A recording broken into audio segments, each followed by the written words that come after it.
Hey, Chris Duff over at Serious Land Capital, vacant land funding partner. So today I was just going through a whole bunch of properties on our Land Daily Diligence Facebook group channel, just reviewing various land deals around the country. Definitely some unique ones today, and there was one in particular that yeah, it was very high degree of difficulty, and yeah, nearly stumped me on a couple of avenues in terms of trying to price it out properly. So some of the unique aspects was first, it was four separate APNs. They were all contiguous, meaning they shared boundaries with each other, but pretty wildly different acreages. So there was in total about 85 acres, and some had improvements. Actually, all four had some type of improvements on it, but they were different setups. So, the largest acreage, which might have been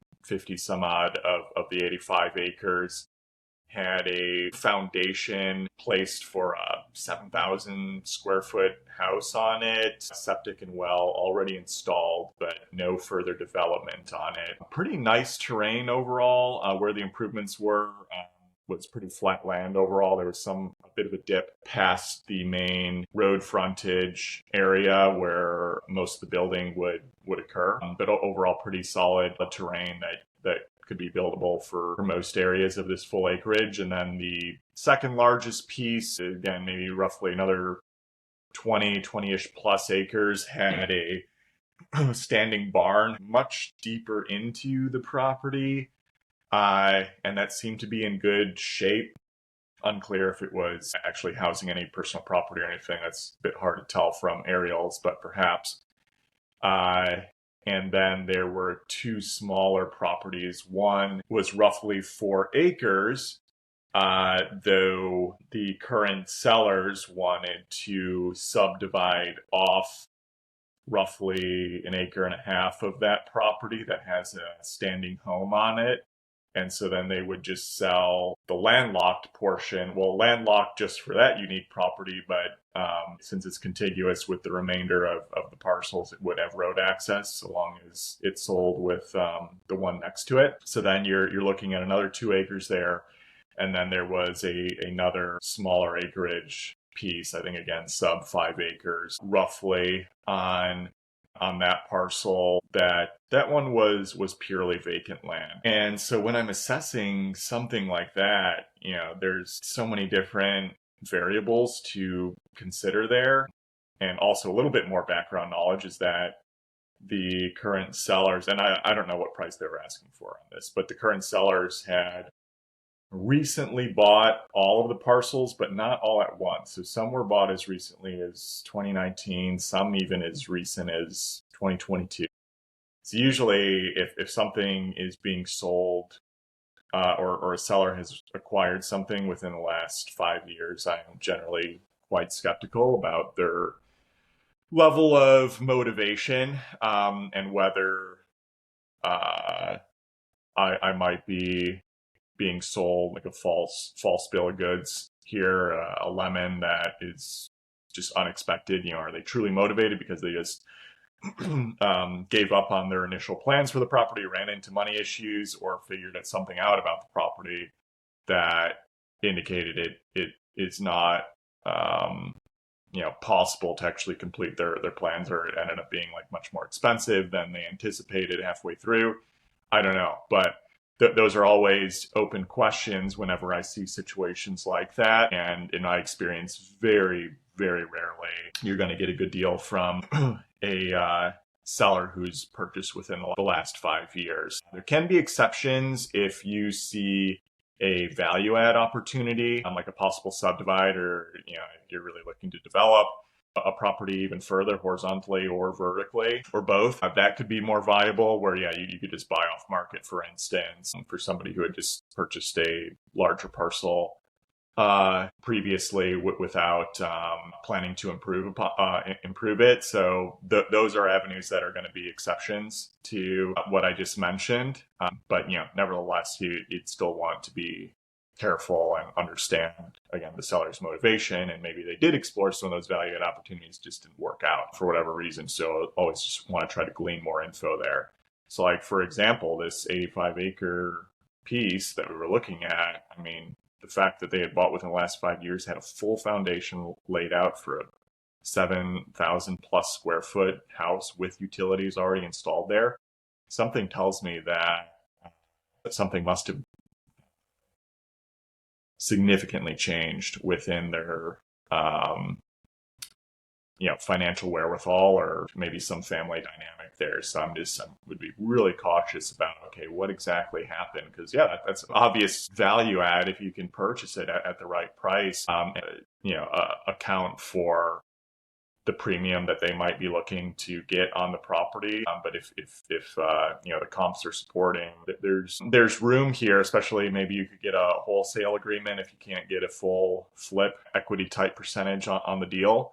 That is going to be something to actively consider as well there. Plus on those properties, to make it even more complicated, was at least two of them had what appeared to be an active mortgage on the property, at least per land ID. You're never positive whether those mortgages are still present. It's possible they paid them off early, and the official records just wasn't updated as was getting pulled from county related records into land ID.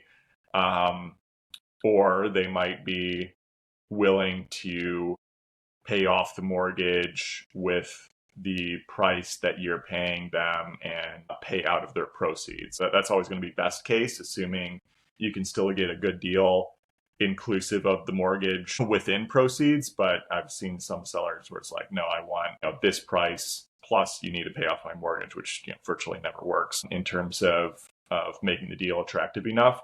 So that was yet another complication regarding that. But in terms of actually comping out the property, it gets tricky, because my initial thought would be probably consider all 85 acres as a sole exit, because it has the foundation work for a house, it has an existing barn, and then otherwise it's still vacant land, especially since they're subdividing off an existing house on the property to be retained by the sellers, which again is another red flag, because anytime sellers are living basically right next door, it's very rare that you're going to get a more attractive terms from a sales price from those sellers.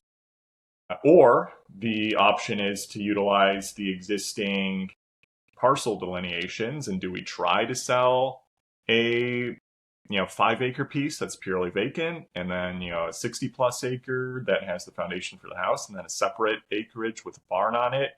That's another avenue as well. And so when you're trying to set up your acreage filters within Redfin, like, it can get very difficult to suss out what's truly accurate price per acre. So then you'd probably want to dive deeper and consider all those various scenarios. Okay, what if I just did the full 85 acres by itself, accounting for the various improvements on it as a sole parcel? Or then I'm just going to suss out the roughly 5-acre piece by itself, comp everything out from there, comp out maybe another combination, the house foundation larger lot plus the barn together as a single parcel, and then do another separate valuation for the larger parcel with just the house foundation, and then the separate acreage parcel for the property with the barn on it. And then you can start arriving at, okay, what is a correct price per acre, and status of the market for each of those different exit pathways and different acreages to allow you to come to a more accurate designation. But it's especially complexities like that, when I'm doing the live Facebook review, that gets pretty time consuming quickly when I'm trying to review a lot of other people's deals there. So I just wanted to kind of follow up what my deeper thought process would be. But honestly, I probably wouldn't spend that much time initially reviewing all that until I actually know, hey, what are the sellers looking for here? And is there existing mortgages? And then we could dive a bit deeper, and I'd probably engage a realtor, probably one that was more recent on the larger acreage size. Usually those are going to be a bit tougher to sell there compared to, more standard infill lots. So I want to know somebody who's moved larger acreage in the area quickly. And then they can usually scale down to take into account, okay, yeah, we can split up these parcels or list them all separately, but look for one buyer to take the whole thing down and just consider those various scenarios because the market's going to be different for each of those property types. So yeah, that's a situation that I would really look to lean on a local realtor earlier on in the process than otherwise. But yeah, first and foremost, yeah, I'd look at initially, take back a lot of questions to the seller, and figure out, hey, what are you guys looking for? What happened with the development of this house? It is really sort out why they're looking to exit. What is their motivation here? That's something that should be tackled very early on before you actually get into figuring out these numbers. So then you can try to meet the sellers for what they're looking for and a structure that makes it higher likelihood you can come to some type of arrangement that can work for both parties. So just wanted to share some thoughts about that. Again, if you're looking for funding, seriousland.capital, landpricer.ai for a simple and accurate way to price U.S. land. Just talked with my engineering team this morning. They are going to be wrapped up building out the MVP by Wednesday of next week. That is January 30th, finally. So we are set to start testing in a real world environment right after that. And like I mentioned, the Facebook Land Daily Diligence group, which has been growing steadily since the start of the year. Like and subscribe this podcast, share it with anybody who you think might get value out of it. And looking forward to the next one. Take care.